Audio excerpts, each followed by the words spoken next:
చేసాం.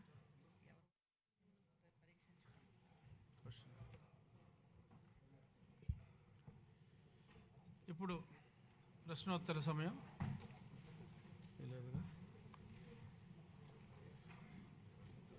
Question number 1368 home minister గారు. ధన్యవాదాలు అధ్యక్ష. మొదటి ప్రశ్నకి సమాధానం అవునండి.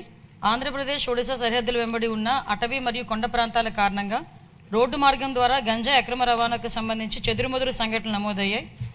బి ప్రశ్నకు అధ్యక్ష, ప్రభుత్వం, పోలీస్, అదేవిధంగా ఈగల్ మరియు అనుబంధ విభాగాల ద్వారా సమగ్రమైన మరియు సుస్థిరమైన చర్యలు చేపట్టింది. ఆ వివరాలను అనుబంధంలో జతపరచడమైంది అధ్యక్ష. ప్రభుత్వం చేపట్టిన సుస్థిర చర్యల వల్ల పార్వతీపురం, మన్యం జిల్లాలోని ఆంధ్ర ఒడిశా సరిహద్దు వెంబడి కఠినమైన మరియు నిరంతర నిఘా ఉంచడం ద్వారా పాలకొండ శాసనసభ నియోజకవర్గం గుండా సాగే గంజాయి అక్రమ రవాణాను సమర్థవంతంగా అరికట్టడం అవుతుంది. నిమ్మక జయకృష్ణ. అధ్యక్ష, ధన్యవాదాలు అధ్యక్ష. అధ్యక్ష, 2019-24 సమయంలో ఆనాటి జగన్మోహన్ రెడ్డి సమయంలో, ముఖ్యమంత్రి గారి సమయంలో, ఈరోజు ఆంధ్రప్రదేశ్ రాష్ట్రంలో గంజాయి సాగుకి అలాగే విస్తీర్ణం కూడా చాలా ఎక్కువగా ఉండేది అధ్యక్ష. అయితే మన కూటమి ప్రభుత్వం వచ్చాక గంజాయి పూర్తిగా ఆంధ్రప్రదేశ్ రాష్ట్రంలో కానీ పూర్తిగా నిర్మూలించబడింది అధ్యక్ష. అయితే మా పాలకొండ నియోజకవర్గం బోర్డర్ అధ్యక్ష, అయితే ఒరిస్సాకి బోర్డర్ అధ్యక్ష. ఈ నియోజకవర్గాల్లో ఎక్కువగా, అంటే ఒరిస్సా బోర్డర్ నుంచి ఎక్కువగా ఈ గంజాయి సాగు ఎక్కువగా రవాణాకి ఎక్కువగా అవకాశం ఉంది అధ్యక్ష. అంటే గౌరవ హోంమంత్రి గారికి నేను అడుగుతుందండి అధ్యక్ష, ఏమైనా ఇంకా పటిష్టమైన చర్యలు, ఈ పటిష్టమైన చర్యల వల్ల గంజాయి రవాణా అనేది పూర్తిగా, అంటే పటిష్టమైన చర్యలు పెంచడం వల్ల గంజాయి రవాణా పూర్తిగా అరికట్టవచ్చు అధ్యక్ష. అటువంటి చర్యలు ఏమైనా ఇంకా పూర్తి స్థాయిలో గట్టి భద్రత ఏర్పాటు చేసి పూర్తి స్థాయిలో నిఘాను పెంచి ఈ అక్రమ గంజాయి రవాణా ఇంకా పూర్తి స్థాయిలో అడ్డుకోవాలని గౌరవ హోంమంత్రి గారికి అడుగుతున్నాను అధ్యక్ష. మంత్రి గారు. అధ్యక్ష, గౌరవ సభ్యులు చెప్పిన ప్రకారం అధ్యక్ష, యాక్చువల్గా మనకి 2019 తర్వాత గంజా సాగు ఇంచుమించుగా ఎలా అయిపోయిందంటే, గంజా ఆంధ్రప్రదేశ్గా మన సంగతి మనందరికీ తెలుసు. తర్వాత మనకి ఎన్డీఏ గవర్నమెంట్ వచ్చిన తర్వాత ఇమీడియట్గా దాన్ని ఈగల్ మనం స్థాపించుకొని ఈగల్ ద్వారా మ్యాక్సిమం గంజా సాగునైతే అధ్యక్ష నేను చాలా హ్యాపీగా చెప్పగలను, గర్వంగా కూడా చెప్పగలను. ఈరోజు ఆంధ్రప్రదేశ్లో గంజా సాగు అనేది జీరో కల్టివేషన్ అధ్యక్ష. ఎక్కడా కూడా గంజా సాగు లేదు అని చెప్పి సభాపూర్వకంగా మీ అందరికీ కూడా తెలియజెప్పడానికి కూడా అందరి సహకారం లభించినందుకు కూడా అందరికీ కూడా నేను ధన్యవాదాలు తెలియజేసుకుంటున్నాను అధ్యక్ష. ముఖ్యంగా ఇప్పుడు మనకి ఉన్న ప్రాబ్లం కాస్త ఏఓబి ప్రాంతాలు, అంటే ఒరిస్సా నుంచి వచ్చేటప్పుడు కానీ కొంత ట్రాన్స్పోర్టేషన్ అయితే మన ఆంధ్రప్రదేశ్ గుండా సాగుతుంది. ఇప్పుడు ఎక్కడైతే దానికి సంబంధించి ఇంతకుముందు చెక్ పోస్టులు అయితే ఏర్పాటు చేశారు, కానీ చెక్ పోస్టులని కూడా ఎక్కడ కూడా నిఘా పెట్టి కానీ కొంచెం దాన్ని బాగా ఎక్కువగా ఎఫెక్టివ్గా పనిచేసేటట్టుగా ఎక్కడ కూడా పెట్టుకోవాలి. ఆల్రెడీ మన ఎన్డీఏ గవర్నమెంట్ వచ్చిన తర్వాత అధ్యక్ష చూసుకుంటే 1-2 చోట్ల మాత్రమే చెక్ పోస్టులు ఏర్పడే పరిస్థితి. కానీ మనం ఏం చేసామంటే ఇప్పుడు ఇంటర్ స్టేట్ చెక్ పోస్టుల కింద సుమారుగా 5 జిల్లాల్లోని కూడా దగ్గర 35కు పైగా చెక్ పోస్టులు పెట్టుకున్నాం అధ్యక్ష. ఆ చెక్ పోస్టుల దగ్గర కూడా ఎస్పెషల్లీ ఇప్పుడు మనకి పాలకొండ కాన్స్టిట్యుయెన్సీకి సంబంధించి రాయగడ, గునుపూర్ దగ్గరలో ఉంటుంది అధ్యక్ష. అక్కడ బత్తిలి అని ఒక చెక్ పోస్ట్ కూడా ఏర్పాటు చేసుకోవడం జరిగింది. ఆ బత్తిలి చెక్ పోస్ట్ కూడా చాలా ఎఫెక్టివ్గా పనిచేయడం వల్ల అట్ ద సేమ్ టైం అక్కడ ఎస్పీ మన్యం జిల్లా ఎస్పీ గారు, అదేవిధంగా అక్కడ రాయగడ ఎస్పీ గారు నిరంతరం కోఆర్డినేషన్ చేయటం వల్ల అటువైపు నుంచి మాక్సిమం ట్రాన్స్పోర్టేషన్ కూడా తగ్గే పరిస్థితి కూడా వచ్చింది అధ్యక్ష. ఇమీడియట్గా ఎవరైనా ట్రాన్స్పోర్ట్ చేసే పరిస్థితి ఉన్నా కూడా ఇమీడియట్గా మన డిపార్ట్మెంట్ వాళ్ళు, ఈగల్ డిపార్ట్మెంట్ వాళ్ళు వెళ్ళి పట్టుకోవడం, వాళ్ళు వెంటనే ఎన్డీపీఎస్ యాక్ట్ల కింద వాళ్ళని అరెస్ట్ చేయడం కూడా జరుగుతుంది. మనందరికీ తెలుసు అధ్యక్ష. ఇక్కడ వీటితో పాటు మనకి ఎక్కువగా జరిగేది ఈ పాలకొండ, అదేవిధంగా సాలూరు, పార్వతీపురం ఈ ఏరియాస్ నుంచి కూడా ఎక్కువగా గంజా రవాణా అవుతుందని ఇన్ఫర్మేషన్ తీసుకొని నిరంతరం నిఘాల ద్వారా మేము అక్కడ పర్యవేక్షణ చేస్తున్నాం.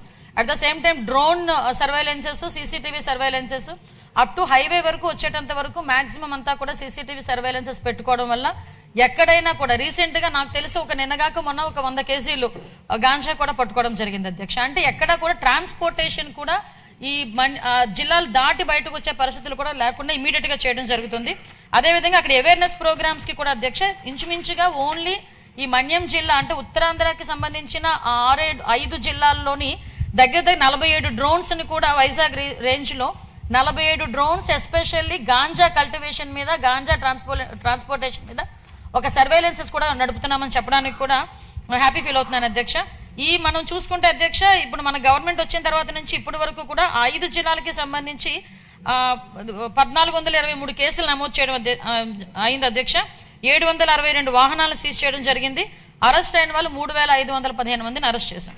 వీటితో పాటు వాళ్ళ దగ్గర ఒక అవగాహన కార్యక్రమాలు చేయాలి కాబట్టి దానిలోని చాలా పెద్ద ఎత్తున తీసుకొని ప్రతి మన ఎడ్యుకేషన్ డిపార్ట్మెంట్ నారా లోకేష్ గారి సారథ్యంలో సహకారంతో ప్రతి స్కూల్లోని కూడా ఈగల్ క్లబ్స్ ను కూడా ఏర్పాటు చేసుకోవడం జరిగింది. పాలకొండ శాసనసభ నియోజకవర్గంలో 131 ఈగల్ క్లబ్లు కూడా ఏర్పాటు చేసుకొని పిల్లలకి కూడా దీని మీద అవేర్నెస్ కార్యక్రమం చేపట్టడం జరుగుతుంది.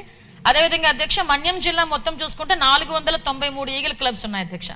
వీటితో పాటు అధ్యక్ష ఎప్పుడూ కూడా కంటిన్యూస్ గా వాళ్ళకి మానిటర్ చేయాలి అన్న ఉద్దేశంతో, అదేవిధంగా ఈ వాళ్ళు అవేర్నెస్ క్రియేట్ చేయడానికి మా విశాఖపట్నం రేంజ్ డిఐజీ గోపీనాథ్ జెట్టి గారు కూడా ఒక కార్యక్రమం తీసుకున్నారు.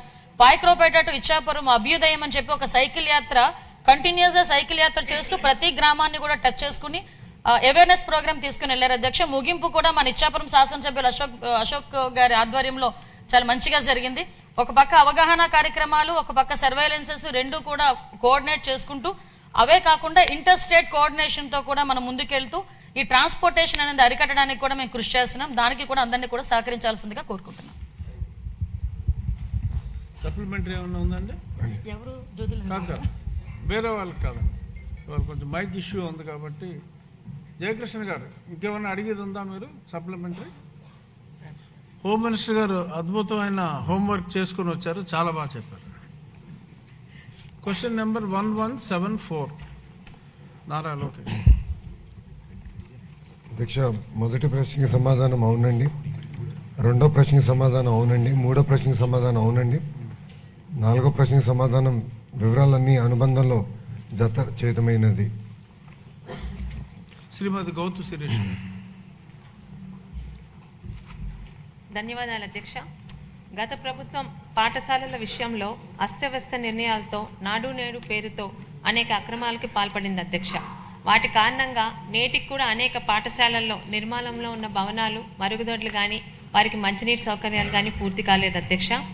మన ప్రభుత్వం మనబడి మన బాధ్యత అనే పేరుతో ఏదైతే నూతన విద్యా విధానానికి గౌరవ విద్యాశాఖ మంత్రి గారైన నారా లోకేష్ గారు శ్రీకారం చుట్టిన తర్వాత, అలాగే పెద్ద ఎత్తున ఉపాధ్యాయ పోస్టుల నియామకాలు చేపట్టడంతో పాటు పాఠశాలను ఉన్నత ప్రమాణాల దిశగా తీర్చిదిద్దుతూ విద్యార్థులకు డొక్కా సీతమ్మ గారి భోజన పథకం ద్వారా సన్న బియ్యంతో నాణ్యమైన భోజనం అందించడం లాంటి చర్యల ద్వారా మరలా ప్రభుత్వ పాఠశాలల్లో విద్యార్థుల సంఖ్య భారీగా పెరుగుతుంది అధ్యక్ష.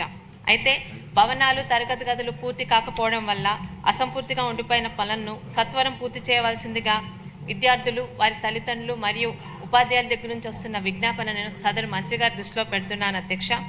అలాగే 2019 ఎన్నికలకు ముందు తిత్లీ తుఫాన్ కారణంగా అనేక పాఠశాలలు దెబ్బతిన్నాయి అధ్యక్ష.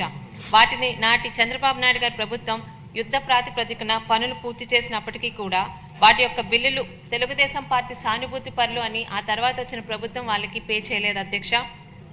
అలాగే కూటమి ప్రభుత్వం గత 5 సంవత్సరాలు జరిగిన ఈ అవినీతి అక్రమాలపై, నాడు నేడులో జరిగిన అవినీతి అక్రమాలపై పరిశీలించి తగు చర్యలు తీసుకోవాలని కోరుకుంటూ, మరియు అసంపూర్తిగా ఉన్న ఈ భవనాలు పూర్తి చేస్తే నిజంగా ఈరోజు పెద్ద ఎత్తున ప్రభుత్వ పాఠశాలల్లో విద్యార్థులు జాయిన్ అవుతున్నారు అధ్యక్ష. వాళ్ళందరికీ కూడా సరైన సౌకర్యాలు ఏర్పాటు చేసినట్టు ఉంటుందని సదరు మంత్రి వారి దృష్టిలో పెడుతున్నాను అధ్యక్ష. ధన్యవాదాలు అధ్యక్ష. మంత్రి గారు. అధ్యక్ష, 2019 నుంచి 24 మధ్యలో గత ప్రభుత్వం జియో 117 అని తీసుకొచ్చి తద్వారా ఏమైందంటే పిల్లలు ప్రభుత్వ పాఠశాలకు దూరం అవుతాం జరిగింది అధ్యక్ష. గత ప్రభుత్వం నాడు నేడు కార్యక్రమం చేపట్టిన తర్వాత కూడా 233 పాఠశాలలు ఎక్కడైతే డబ్బులు ఖర్చు పెట్టారో మూసేసే పరిస్థితి వచ్చింది అధ్యక్ష. ప్రజాప్రభుత్వ ఎన్నికల్లో చాలా స్పష్టంగా జియో 117 మేము రద్దు చేస్తామని చెప్పాం.